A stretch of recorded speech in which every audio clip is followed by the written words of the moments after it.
Shalini TV நேயர்களுக்கு வணக்கம். சித்திரை மாதம் ரிஷப ராசிக்கு என்ன பலன் செய்ய போகிறாருன்னு பார்ப்போம்.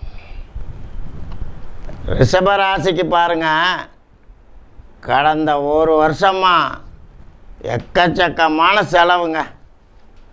ஆனால் நியாயமான செலவு, சந்தோஷமான செலவு, நமக்கு அந்த மாதிரி சுபகாரிய செலவு, இது மாதிரி தாங்க, நல்ல காரியத்துக்கு தாங்க செலவு நடந்திருக்கு. சற்று தெய்வீக சுற்றுலாவும் நடந்துச்சுங்க. புத்திர வகையில் கொஞ்சம் கூடுதலான செலவுகள் நடந்திருக்குங்க. பொதுவாக சித்திரையில் பாருங்கள், விரயஸ்தானத்தில் சூரியன் இருக்கிறார். இந்த சித்திரை மாதத்தில் சூரியன் உச்சம் பெற்றிருக்கிறார். நாளுக்குடைய சூரியன் 12 இருக்கிறார்.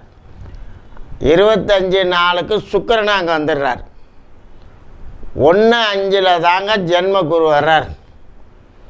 நான் பல காணொலியில் சொல்லியிருக்கேங்க, ஜென்ம குருங்கிறது கெடுதல் தான். ஆனால் 5ஆம் இடம், 7ஆம் இடம், 9ஆம் இடத்தை பார்வை செலுத்துறதுனால நமக்கு நற்பலன் கிடைக்கும். அந்த 3 இடமும் நமக்கு நல்ல இடத்தை பார்க்குறார். ஜென்மத்தில் வரும் குரு. 5ஆம் இடம்ங்கிறது பூர்வீகம், பூர்வ புண்ணியம், நம்ம புத்திஸ்தானம், தெய்வஸ்தானம், தெய்வ வழிபாடு கிடைக்கும். புத்திரர்களுக்கு திருமணம் நடக்கும். பிள்ளைங்களுக்கு நல்ல காரியம் நடத்த போகிறோம். அடுத்தது 7ஆம் இடத்தை பார்க்குறாரு.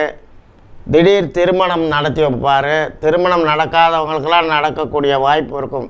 பொதுவாக 7ஆம் இடத்தை குரு பார்த்தா திருமணம் உடனே நடக்குங்க. ஏன்னா களத்திர ஸ்தானத்தையே களத்திர குரு பார்க்குறார். அப்படிங்கும்போது திருமணம் நடத்துவதற்கு இந்த குரு ரிஷபத்துக்கு வந்து 7ஆம் இடத்தை பார்க்குறார், விருச்சிகத்தை பார்க்குறார். ஆகையினால் இந்த குரு 7ஆம் இடத்தை பார்ப்பதனால நிறைய கல்யாணம் பண்ணுவாங்க.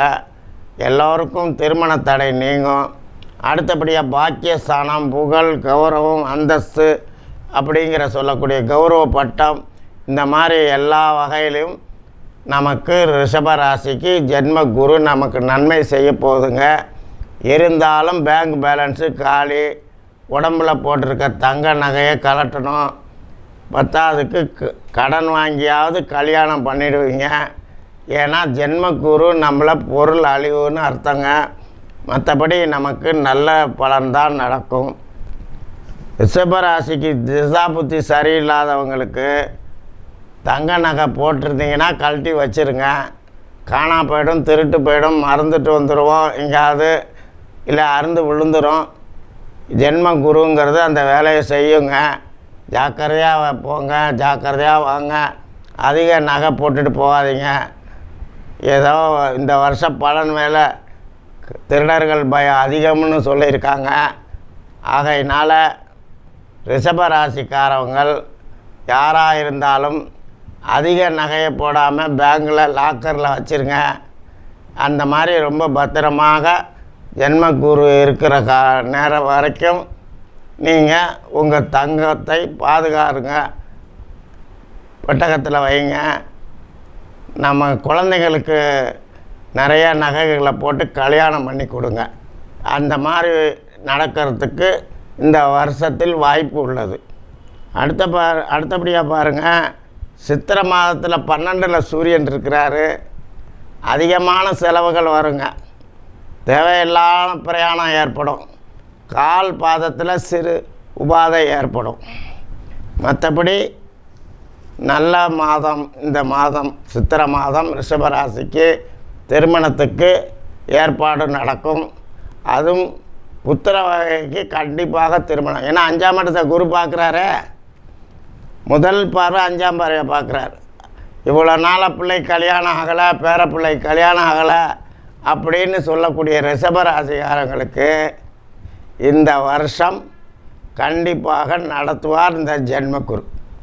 அடுத்தபடியாக 18 நாள், 19 நாள், 20 நாள் அதிகமான டென்ஷன் வருங்க, கோபம் வரும். தெய்வ சிந்தனையோடு அந்த நாளை தள்ளுங்க.